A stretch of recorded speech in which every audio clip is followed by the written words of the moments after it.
Hi everyone, how are we? Am I audible? Yes, Himanshu. Great. Yes, Himanshu. Okay then, so we'll start today's session. So yesterday we all have learned about normal probability distribution. What are the introduction and the definition and the concept behind this topic.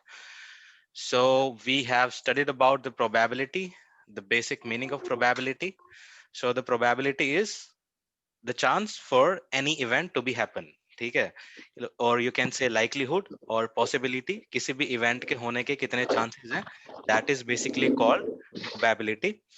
So normal distribution में क्या होता है, normal distribution में एक particular type का data होता है जहाँ पे मैक्सिमम पॉपुलेशन हमारी एक एवरेज स्कोर के आसपास ही लाई करती है. वहां पे हमारे पास एक टाइप का फॉर्म जो ग्राफ होता है वो फॉर्म होता है जिसे हम बोलते हैं नॉर्मल डिस्ट्रीब्यूशन कर्व, या फिर हम कह देते हैं नॉर्मल कर्व. और उसकी प्रोबेबिलिटी जब हम कैलकुलेट करते हैं नेक्स्ट इवेंट की, या फिर नेक्स्ट जो फ्रीक्वेंसी आनी है, नेक्स्ट जो डेटा आना है, जो हम कैलकुलेट करते हैं इस टाइप के डिस्ट्रीब्यूशन में, उसी को हम बोलते हैं नॉर्मल प्रोबेबिलिटी डिस्ट्रीब्यूशन. ठीक है, so that was the definition for this. Then we have the concept, nature and properties of normal probability distribution, which we have already studied in the last session. So anyone, any doubt?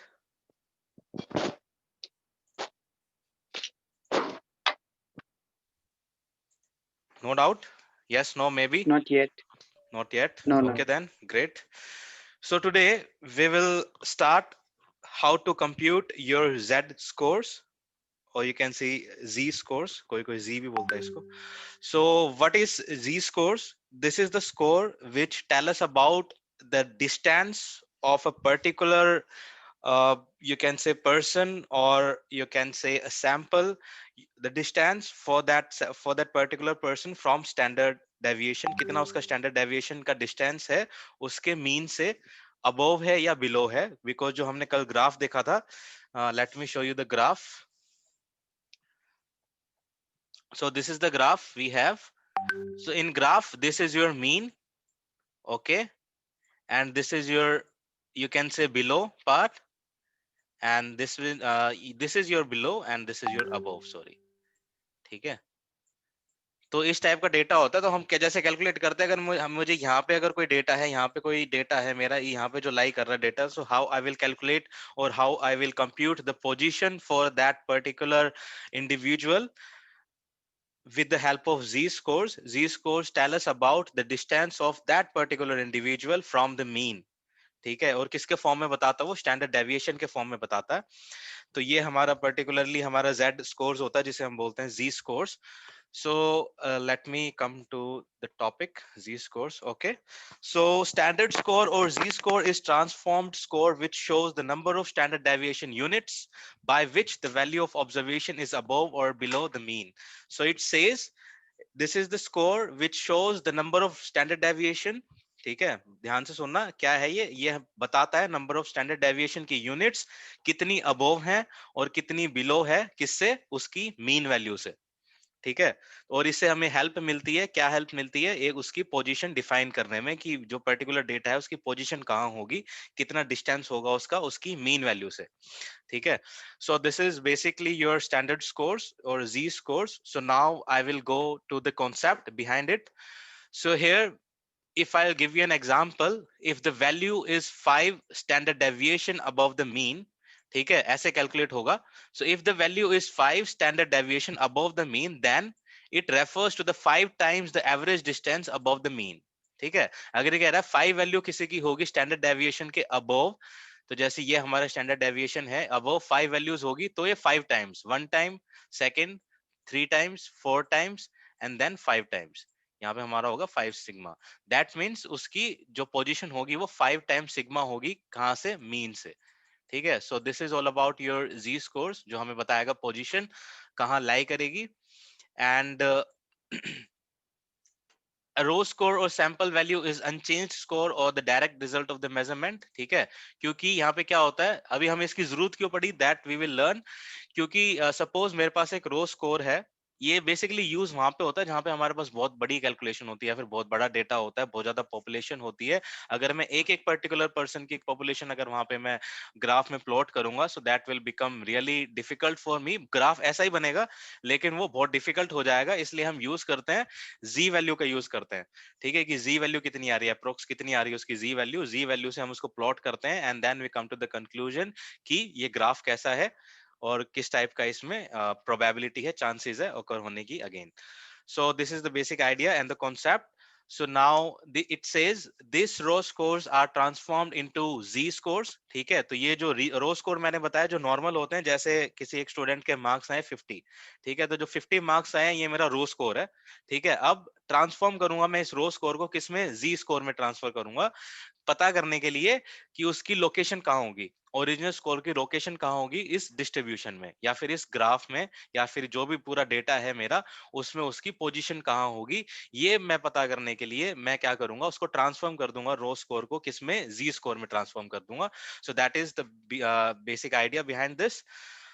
So suppose if a result shows that the height of a particular person is 6.5 feet, suppose कोई एक data है जिसमें वो बता रहा है कि height of एक पर्टिकुलर पर्सन की 6.5 feet, so such findings can only be meaningful if it is compared to the average person height. Look at a vast table of data. ठीक है, तो अगर मैं कहूं कि एक पर्सन की हाइट 6.5 फीट है, तो उसका क्या मीनिंग है, कोई मीनिंग नहीं है। उसका मीनिंग तभी निकलेगा जब मैं उसको कंपेयर करूंगा कि हाँ ये बड़ा है या ये छोटा है, इसकी हाइट ज्यादा है या इसकी हाइट एवरेज पर्सन के इक्वल में है।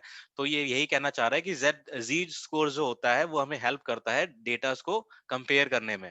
ठीक है, कि वो एवरेज मीन से कितना दूर है, कितना अबोव है या कितना बिलो है, कौन सी उसकी पोजीशन है, उसकी पोजीशन कहाँ होगी, कितना दूर होगी उसकी मीन से। तो ये सब हमें यहाँ पे हेल्प करता है। तो जैसे ये एग्जांपल उन्होंने दिया हुआ है कि हाइट एक पर्सन की 6.5 फीट है, इसका तभी मीनिंग होगा जब हम इसको कंपेयर करेंगे। सपोज अगर मैं कहूं कि ये मैंने एक लाइन ड्रॉ की है, ठीक है, आप ये बताओ कि ये छोटी है या बड़ी है। अगर मैं आपसे नॉर्मली बोलूं कि I have drawn this line on the screen and please tell me कि लाइन जो है ये छोटी है या बड़ी है, तो आप नहीं बता सकते ना।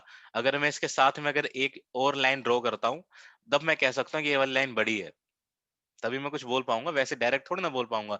अगर मैं इसके साथ में अगर ये एक और एक लाइन ड्रॉ करता हूँ, सबसे टॉलेस्ट लाइन ड्रॉ करता हूँ, तो आप कहोगे कि हाँ ये वाली लाइन इससे छोटी है। तो ये बस एक छोटा सा आइडिया है कंपेयर करने में।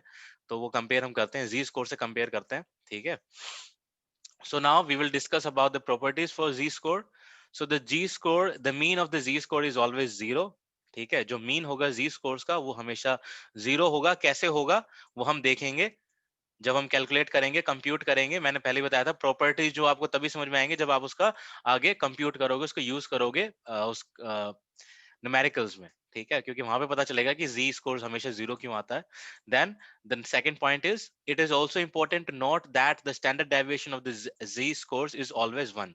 और यहाँ पे क्या होता है, जितना भी स्टैंडर्ड डेविएशन आता है पर्टिकुलर वैल्यू का, अगर मैंने 10 वैल्यूज कैलकुलेट की हैं, डेटा में मेरे पास 10 इंडिविजुअल हैं, तो उन सब का अगर मैं स्टैंडर्ड डेविएशन का सम करूंगा, ऐड करूंगा, तो हमेशा 1 आएगा।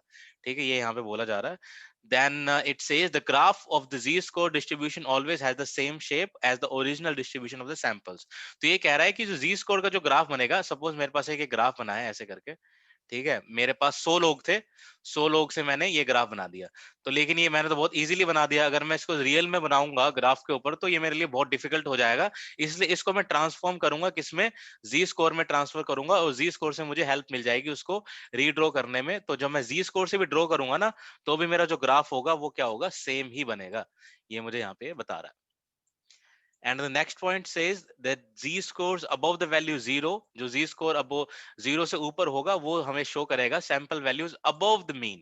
तो अगर 0 से ऊपर है, 0 से अगर प्लस है तो ये इधर लाई करेगा, और अगर 0 से माइनस है, 0 से कम है, तो ये लेफ्ट में लाई करेगा, मतलब बिलो हो जाएगा। ये मीन है, हमारी बीच वाली मीन है, मतलब below the mean and above the mean. Are you getting my point? Any doubts? नहीं। Good. So the next topic, अच्छा यहाँ पे एक और बच गया. The shape of a distribution of the z-score will be similar or identical to the original distribution. जो हम मैंने अभी बताया, just वही point है. Thus, if the original distribution is normal, then the distribution of z-score will also be normal. ठीक है, ये कह रहा है कि अगर ये normal वाला है, normal curve है ना, इसको normal curve बोलते हैं, तो हमारा z-score वाला जो ग्राफ बनेगा वो भी हमारा क्या होगा, normal ही होगा, same होंगे दोनों. So this is these are the properties for z-scores. Now we have some uses for z-scores where we use this kind of methods. So it helps us to identify the position of the observation in the population distribution. मैंने already बता दिया है, ये क्या करता है, हमें help करता है population distribution की position कहाँ होगी, कहाँ lie कर रहा है वो, मतलब उस जो एक particular individual है, 100 लोगों का मैंने data बनाया है और 100 में से जो कोई भी एक person है, उसकी position कहाँ होगी ग्राफ में, या उसकी position वैसे कहाँ है, वो data में कहाँ lie कर रहा है, below है mean से या above है mean से, या highest है या फिर एवरेज में लाई कर रहा है, या फिर इनिशियल स्टेज में है, या फिर उसके टेल में आ रहा है, एंड में आ रहा है, तो ये सब मुझे हेल्प करेगा, क्या, जी स्कोर मुझे हेल्प करेगा. Then it is used for standardizing the raw data. Standardizing the raw data मतलब I am transforming the raw data into Z scores. तो मैं क्या कर रहा हूँ, उसको ट्रांसफॉर्म कर रहा हूँ एक दूसरी फॉर्म में, जो क्या है, एक थोड़ा सा उसका स्टैंडर्डाइज फॉर्म है, मतलब वो थोड़ा सा हमें और फर्दर हमने उसको उसको मॉडिफाई किया है, कन्वर्ट करके जी स्कोर में, और ये हमें थोड़ा सा ज्यादा हेल्प करता है comparatively. So the next point we have is it helps in comparing scores that are from different normal distribution. ठीक है, तो ये हेल्प करता है हमें स्कोर कंपेयर करने में फ्रॉम डिफरेंट नॉर्मल डिस्ट्रीब्यूशन. अब सपोज करो कि मेरे पास एक डेटा है, वहां से मैंने जी स्कोर कैलकुलेट किया है डिफरेंट उसका, तो मेरे पास जो भी वैल्यू आ रही है, जो भी मेरा रिजल्ट आ रहा है किसी भी डेटा का, तो उसको मैं कंपेयर कर सकता हूँ किसी दूसरे नॉर्मल डिस्ट्रीब्यूशन के डेटा से. ठीक है, उससे कंपेयर कर सकता हूँ, किसके बिहाफ पे कंपेयर करूंगा, I will compare both the data with the help of Z scores. Suppose in data 1 I have a Z score of 1, and if suppose I'll get a z score in data 2 as your 1.5, so I can say कि मैं compare कर सकता हूँ उनको, right? So then the next thing is how we will compute of z score, how we will calculate this z score as per the given data. So here I would like to tell you about the z scores. It refers to the distance, as I already told you about this. तो ये क्या करता है, z scores refers to the distance of the sample values. ठीक है, तो पहले तो ये इतना समझ लो कि z scores refer to the distance of the sample values. sample मतलब 100 लोग हैं, उनकी values का distance. ठीक है, जैसे 100 लोग हैं तो इनकी वैल्यूज क्या होंगी, first individual, second, third, fourth, fifth, इनका जो स्कोर होगा. सपोज मैंने डेटा कैलकुलेट किया है वेट को लेके, 100 लोगों का वेट कैलकुलेट किया है, मैंने ऑब्जर्व किया है, तो उसका सैंपल वैल्यू क्या हो गया, हो जाएगा उसका वेट. तो एक जी स्कोर क्या बताएगा, it will refers to the distance of the that weight, और you can say sample values from the mean. ठीक है, in the form of standard deviation. ये है इसका formula. So in mathematical way, we will express the formula in this form. It can be represented as z is equal to x minus m divided by sd, that is your standard deviation, and x is your particular row score. पता है ना, x हम किसको, variable को denote करते हैं x से, अब तो पता ही चल गया होगा. x will always represent the variable, और you can say the observation, जो हम ऑब्जर्वेशन कर रहे हैं. तो सपोज 10 ऑब्जर्वेशन मैंने की है, सो z कैसे निकल जाएगा, फर्स्ट वैल्यू होगा, I will subtract the score for the first individual from the mean, and I will divide this value from the standard deviation. जब मैं डिवाइड करूंगा इसको स्टैंडर्ड डेविएशन से, तो मेरा क्या आ जाएगा, जी स्कोर कैलकुलेट हो जाएगा. सो this is the simple formula, you can make a note of this. So here the x is the particular row score and m is the sample mean, and your sd is your standard deviation. ठीक है guys? So now we have an example that how we will calculate the z score. So suppose we have students A, B, C, D, E. So we have 5 students over here, and the row score for the particular individual is, for A the score is 50, for B the score is 60, and for C we have 66, and D 70, and E 80. So now as for the formula, first we need to calculate x minus m, which is your row score minus mean value. And if I want to calculate the mean, I will add all this row score and divide by total number of persons, which is 5. So जब मैं सबको add करके 326 आएगा, इसको divide करूंगा 5 से, तो मेरा अप्रोक्स 65 वैल्यू आएगी. इन्होंने अप्रोक्स वैल्यू ली है. ठीक है, तो 65 मेरी अप्रोक्स वैल्यू हो जाएगी। तो यहाँ पे 50 माइनस 65 करूंगा, so I will get -15। In the similar pattern I will minus from mean the raw score and I will get this values. ठीक है, so as we already learn this in the properties कि Z score जो होगा उसका सम हमेशा क्या होगा, 0 होगा, और स्टैंडर्ड डेविएशन का सम क्या होगा, 1 होगा। तो ये हमने पढ़ा था, क्योंकि ऐसा ही होता है, जब हम कैलकुलेट करेंगे तो ऐसे आंसर हमारे कैलकुलेट होंगे। So how we will calculate Z, x minus S, X minus M को हम क्या करेंगे, डिवाइड कर देंगे स्टैंडर्ड डेविएशन से। ठीक है, अब स्टैंडर्ड डेविएशन देखो यहाँ पे इन्होंने कैलकुलेट करके रखा हुआ है, लेकिन हमें तो कैलकुलेट करना पड़ेगा ना standard deviation. So you need to go through with the formula which we use to calculate the standard deviation for ungrouped data. जैसे हम अनग्रुप डेटा में स्टैंडर्ड डेविएशन निकाल लेते थे, वैसे यहाँ पे स्टैंडर्ड डेविएशन निकालना है और उस वैल्यू से यहाँ पे डिवाइड कर देना है, x माइनस एस में डिवाइड कर देना है। तो यहाँ पे z यहाँ पे निकल जाएगा इस वैल्यू का, इनका निकल जाएगा, इनका इनका इनका, देन हमारा प्लॉट हो जाएगा। देखो जो 0 से कम है, ठीक है, तो देखो जो 0 से कम आ रहा है वो मतलब हमारा नेगेटिव में है, मतलब इस साइड में आएगा। अगर मैं ऐसे इसका ग्राफ बना दूं, ये हमारे मीन हो जाएगी। ठीक है, तो जो 0 से कम आ रहा है, -1.24 कम आ रहा है, मतलब ये इधर लाई करेगा। ठीक है, 0.-41 ये भी इधर लाई करेगा। ठीक है, 0.08 ये प्लस में है, दैट मीन्स ये 0 से अबव यहाँ पे लाई करेगा। देन 0.41 ये भी इधर ही लाई करेगा। ठीक है, 1.24 ये इधर लाई करेगा। तो ऐसे करके हम ये ग्राफ यहाँ पे रिप्रेजेंट कर सकते हैं। So if you want, you can use this method in the examination as well. After computing the z score, you can represent this score in the form of graph as well. ठीक है, अगर तुम्हें अगर ज्यादा number में अगर question आ जाए ना, सपोज कि 20 नंबर में आ गया, अब सिर्फ कैलकुलेशन किया हमने, तो so you can make a graph as well as per the given Z score. So I hope this is clear till now. Yes. Good. So now we have two types of divergence from normality. So we have two types of divergence. इसमें normal distribution, normal probability distribution में अभी हम क्या पढ़ रहे हैं, normal curve के बारे में पढ़ रहे हैं। normal curve के बारे में पढ़ रहे हैं, जो कैसा होता है, जो हमेशा इस फॉर्म में होता है। ठीक है, जहां पे मीन, मीडियन और मोड हमेशा एक होता है। ठीक है, तीनों चीज एक होती है। हमने अभी तक नॉर्मल कर्व में ये पढ़ा है, लेकिन यहाँ पे कुछ कुछ डाइवर्जेंस होती है। मतलब ये जो ग्राफ है, ये थोड़ा और तरीके से भी हम बना सकते हैं, या फिर as per the given data ये यहाँ पे थोड़ा सा चेंज भी हो जाता है। तो जो चेंज होता है उसको हम बोलते हैं डाइवर्जेंस फ्रॉम नॉर्मेलिटी। नॉर्मेलिटी से कैसे डाइवर्ट कर रहा है डेटा। तो we have two types here, one is skewness and the other one is kurtosis. ठीक है, सो हमारे पास दो टाइप्स हैं। So we'll go through with this. So guys, just please allow me 2 minutes. I have to just complete one task. So just allow me 2 minutes and we'll come back. Okay, Manshu. Okay.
Okay guys, I am back now.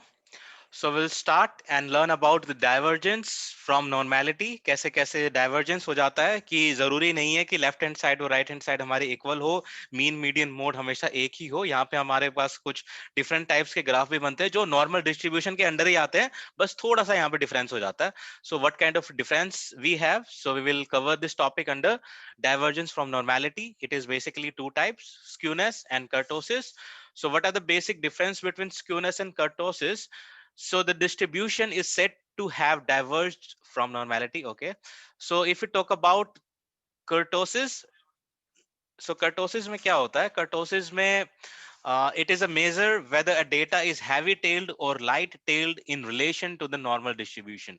तो ये measure करता है कि जो हमारा data है उसका जो कर्व बन रहा है हमारा वो हाई टेल है या फिर लो टेल है.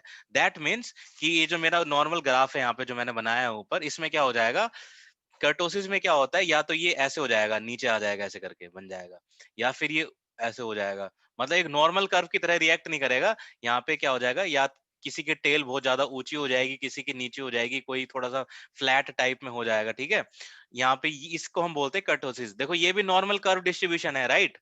ये भी नॉर्मल कर्व डिस्ट्रीब्यूशन है, लेकिन यहाँ पे क्या होता है कि जो वैल्यूज होती है वो लगभग लगभग, अगर मैं वर्बली बताऊं तो लगभग लगभग हर जगह कॉमन कॉमन पाई जाती है. यहाँ पे ऐसा नहीं है कि 90% पॉपुलेशन एक ही वैल्यू के आसपास लाई कर रही है और बाकी सारी 10-20% जो है बाकी अदर वैल्यूज पे लाई कर रही है. यहाँ पे क्या है कि थोड़ी थोड़ी वैल्यूज सब जगह लाई कर रही है, इसलिए क्या हो गया, जो हाइट होती है इसकी कम हो गई यहाँ पे height.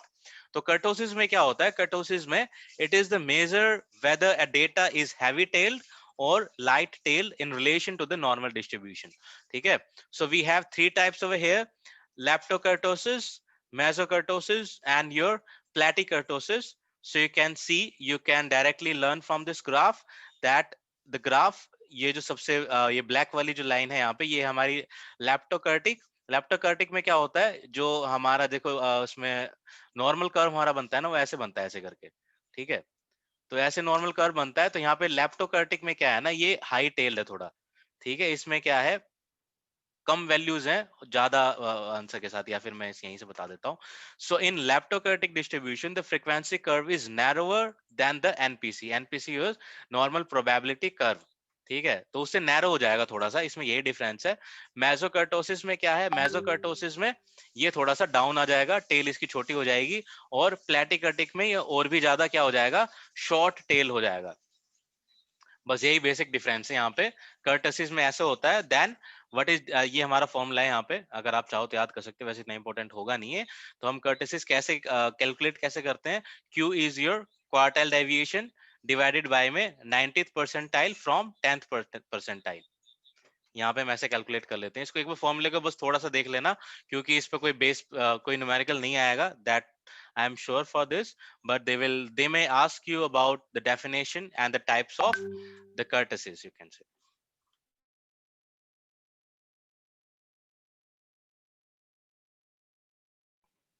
So now the second type we have is skewness.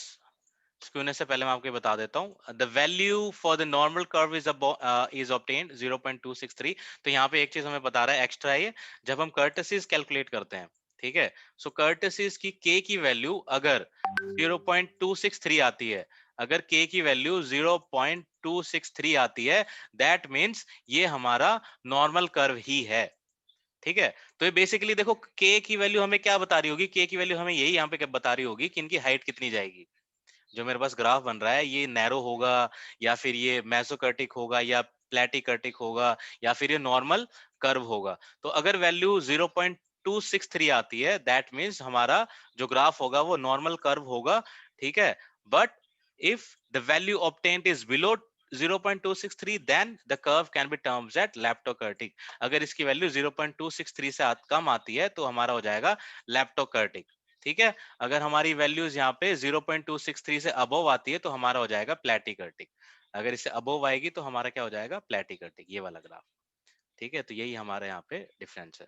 अब स्क्यूनेस में क्या है, स्क्यूनेस में क्या होता है, हाइट से कोई मैटर नहीं करता. ठीक है, यहाँ पे क्या होता है कि देखो इस टेल इसकी क्या है, इनिशियल वैल्यूज, जो मोस्टली पॉपुलेशन जो है हमारे डेटा की, वो लाई कहाँ पे कर रही है, स्टार्टिंग वैल्यूज पे लाई कर रही है. ठीक है, और यहाँ पे क्या होता है, मेन चीज क्या है, मोड मीडियन और मीन यहाँ पे डिफरेंट हो जाता है, यहाँ पे एक नहीं होता, अलग अलग हो जाएगा। क्यों अलग अलग हो जाएगा? क्योंकि हमारे पास नॉर्मल कर्व की हम बात थोड़ी ना कर रहे हैं, नॉर्मल कर्व में हमारे पास सेम होता है, ठीक है, लेकिन हमारे पास यहाँ पे क्या होता है, डिफरेंट हो जाता है। क्यों डिफरेंट हो जाता है? देखो, अगर दिमाग लगा के देखो, अगर मेरा इस पॉइंट तक 70% पॉपुलेशन अगर आ रही है और इस पॉइंट तक 30% पॉपुलेशन है सपोज मेरे पास, ठीक है, तो देखो अगर यहाँ पे तक 70% पॉपुलेशन अगर मेरी आ गई, ये मेरा हो गया मीडियन, ठीक है, जो सबसे बीच वाली वैल्यू होती है, ठीक है, ये मेरा मीन हो जाएगा जो मेरी एवरेज है, ठीक है, जो मेरी एवरेज वैल्यू हो जाएगी, ये मेरा मीन हो जाएगा। Then mode, what is your mode? Mode is your highest value, ठीक है, पॉपुलेशन की बता रहे हैं हाईएस्ट वैल्यू, यहाँ पे फ्रीक्वेंसी की बात नहीं हो रही है। सो पॉजिटिव स्क्यूनेस में क्या होता है? Distribution curve is said to be positively skewed when the distribution of scores are more at the left hand. जब पॉपुलेशन क्या होगी हमारी लेफ्ट हैंड में ज्यादा होगी और राइट हैंड में कम होगी, तो हमारा हो जाएगा पॉजिटिव स्क्यूनेस। अगर इसका उल्टा अगर हम कर दें कि हमारी स्टार्टिंग में कम वैल्यूज हैं, लास्ट में सबसे ज्यादा है, तो ये क्या हो जाएगा हमारा नेगेटिव स्क्यूनेस, ठीक है। या फिर इसको पता करने का बेसिक तरीका है कि यहाँ पे टेल, यहाँ पे इसकी क्या है, इस साइड राइट हैंड साइड में है और इसकी क्या है, लेफ्ट हैंड साइड में इसकी टेल है, तो वही हमें हो जाएगा हमारा नेगेटिव स्क्यूनेस और पॉजिटिव स्क्यूनेस। बस बेसिक डिफरेंस इनका ये है कि यहाँ पे ज्यादा पॉपुलेशन हमारी स्टार्टिंग में है और यहाँ पे ज्यादा पॉपुलेशन हमारी एंड में है। That is the only basic difference. And there is another formula for skewness. Previously that was your formula for kurtosis, and now this is the formula to calculate the skewness in the given data. ऐसे हम calculate करेंगे। m is your mean, md is your median, divide करके divide minus करके divide कर देंगे standard deviation से, then we will calculate the your skewness, ठीक है। ये एक अदर फॉर्मूला है, इसको भी हम यूज कर सकते हैं, तो इनको बस एक बार गो थ्रू कर लेना, ज्यादा ध्यान देने की जरूरत नहीं है, बस एक बार पढ़ लेना। बिकॉज क्योंकि इस यूनिट से जेड स्कोर हमारा है जो हमने कैलकुलेट किया है, ये हमारा से ज्यादा इंपॉर्टेंट हो जाएगा। अगर एग्जाम में इस यूनिट से अगर कोई न्यूमेरिकल बनता है तो आपका जी स्कोर से ही बनेगा, maximum probability. Again please don't take this as granted, but as per my opinion, I think this will be important for examination point of view. So anyone, any doubt? The unit has been completed now. BPCC 104 is completed. There is nothing else. So anyone, any doubt till now? नहीं।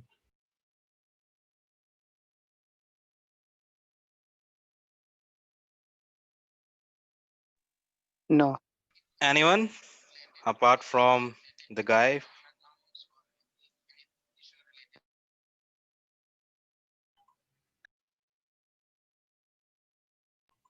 हिमांशु इसके regarding तो नहीं है, but exam के regarding है। जैसे ये वाला जो है मैथमेटिकल से रिलेटेड है हम्म पूरा कोर्स, हम्म तो मतलब इसमें अलग अलग क्वेश्चन आएंगे या लेंदी आ सकता है? लेंथ ही आएंगे यार इसमें। देखो इसमें मेरे को ऐसा लग रहा है कि थियोरेटिकल तो होगा फॉर श्योर, उनको भी पता है कि यहाँ पे मैथ हाँ। वाले स्टूडेंट्स नहीं है। और just wait, okay.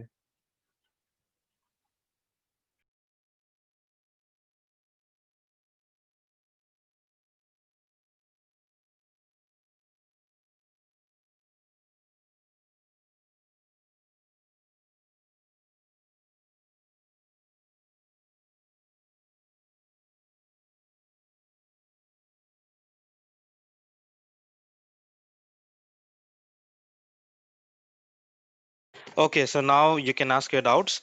So for the examination point of view, what I will suggest you कि भाई थोड़े जो इंपॉर्टेंट टॉपिक्स हैं या जो भी मेन टॉपिक्स हैं उसको एक बार गो थ्रू करो, या फिर एक काम करो, ठीक है, जो इंपॉर्टेंट टॉपिक्स है ना, मैं इंपॉर्टेंट टॉपिक्स बताऊंगा जो न्यूमेरिकल पॉइंट ऑफ व्यू से इंपॉर्टेंट होंगे आपके लिए।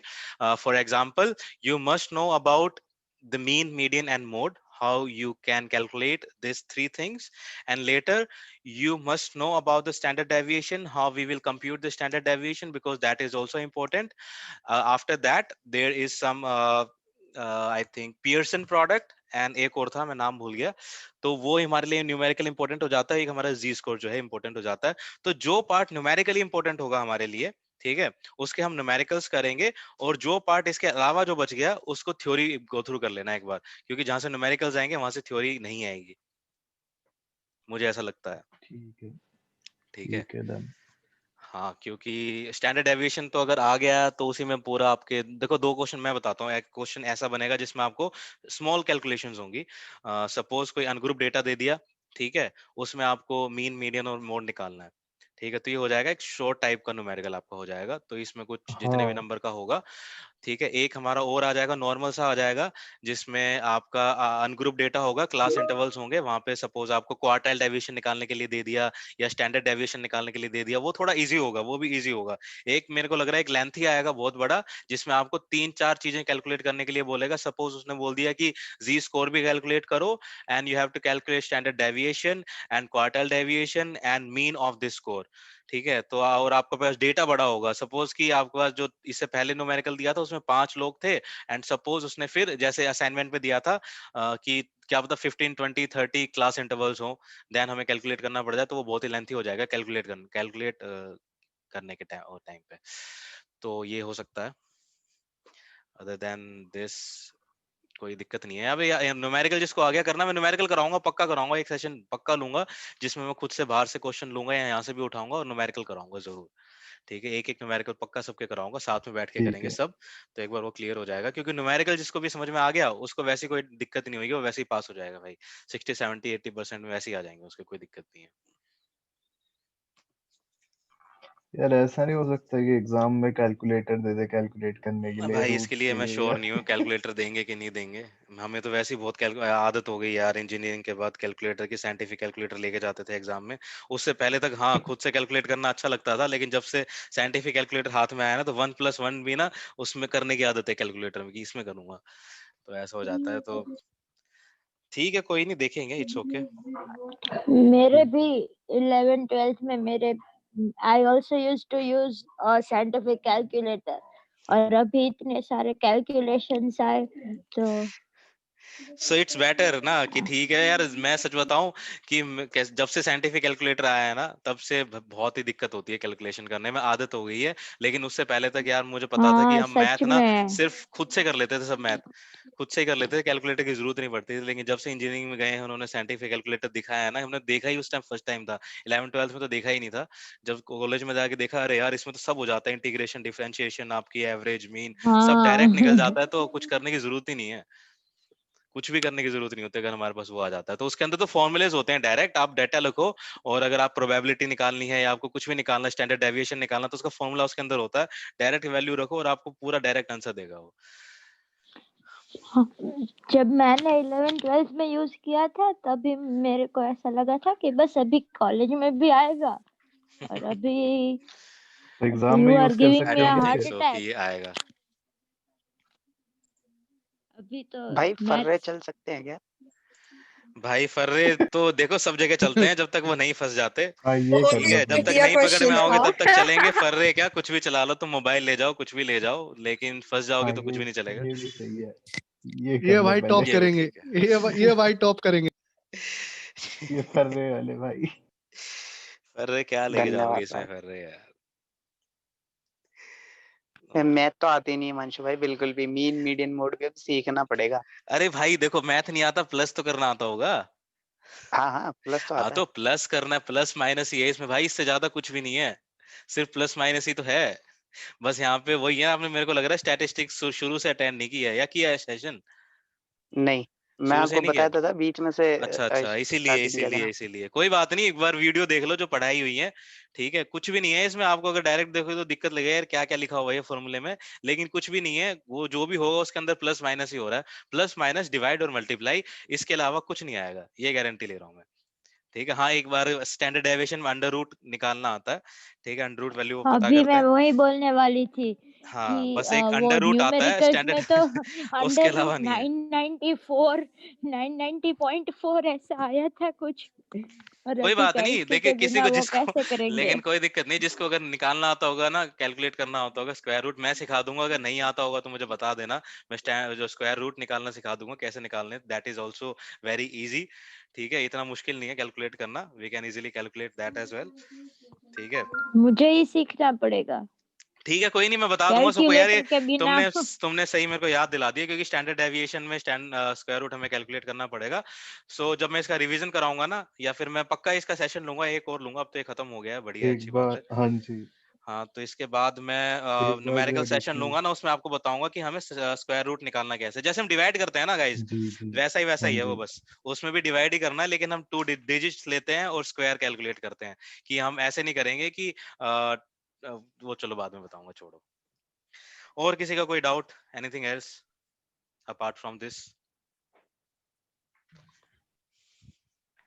नहीं, इसके अलावा तो नहीं है, बस वही एडिशनल क्लास के साथ में ही रख लेना स्क्वायर रूट ओके, का, रूट का। ये देखो, टाइम मिलना नहीं कि चैटिंग में शुरू हो जाते हैं लोग। पढ़ाई में भी ध्यान दे लिया करो भाई लोग। लेक्चर खत्म हो गया भाई। लेक्चर खत्म हो गया गाइस। हाँ, मैं एक चीज और बता देता हूँ यार, मैं बहुत दिन हो गए हैं, जो बीपीसीसी 103 था उसको हम कल से स्टार्ट करेंगे, बहुत दिन हो गए हैं, शायद लोग भूल गए होंगे क्या था। सो दैट इज हाँ जी बीपीसीसी 103, इंडिविजुअल डिफरेंसेस। ठीक है, इंडिविजुअल डिफरेंसेस में we learned about the differences between the human beings, how we all are different from each other. ठीक है, so we will learn how we are different in different manners, or you can say with the different aspects, कि हम एक दूसरे से different क्यों है। तो बहुत सारे रीजंस होते हैं, राइट? मेरा इमोशनल इंटेलिजेंस क्या है, मेरी क्या कहते हैं आईक्यू क्या है, and what is my attitude, and what is my background, and what is my education, and what is my family background. तो बहुत सारे रीजंस होते हैं, जो क्या करता है, एक मेरे अंदर इंडिविजुअलिटी, जो यूनिक जो बिहेवियर होता है, यूनिक पर्सनैलिटी होती है, वो मेरे अंदर डेवलप होती है। ऐसे सबके अंदर एक अपनी यूनिकनेस होती है, इंडिविजुअल डिफरेंसेस होते हैं, तो उसके बारे में हम रीड करेंगे। तो जितनी भी डिफरेंसेस होते हैं, आपका एटीट्यूड, आपका मैं दिखाई देता हूँ, मैंने एक बार ओपन किया था ये, so I will again move back to the cover photo. So there we have some words which is motivation. So we all are different. The aspects of motivation, the motivation in the different individual is screen different. नहीं आई Himanshu, Yes, अच्छा screen नहीं आ रही, okay okay okay, I have screen नहीं आई। Pause my screen. So मेरी यार मीटिंग ही खत्म हो जाएगी, लेस देन 1 मिनट रह गया। सो ठीक है, इंडिविजुअल डिफरेंसेस में अलग अलग होते हैं सब लोग, और उसको हम फिर एक वर्ड से डिस्क्राइब करते हैं, पर्सनैलिटी। पर्सनैलिटी के अंदर ये सारी टर्म्स आ जाते हैं। तो पर्सनैलिटी को ही हम रीड करेंगे, पढ़ेंगे, पर्सनैलिटी कैसे कैसे डेवलप होती है, क्या क्या उसमें एस्पेक्ट्स होते हैं, क्या क्या कॉन्सेप्ट होते हैं, और क्या क्या फिर थ्योरीज बनाई हैं अलग अलग साइंटिस्ट ने। So that was the basic idea behind BPCC 103, which we will learn in the upcoming sessions. So guys, thanks for joining and have a good day and good night. Thank you Himanshu, good Thank you night. guys. Thank you. Thank you.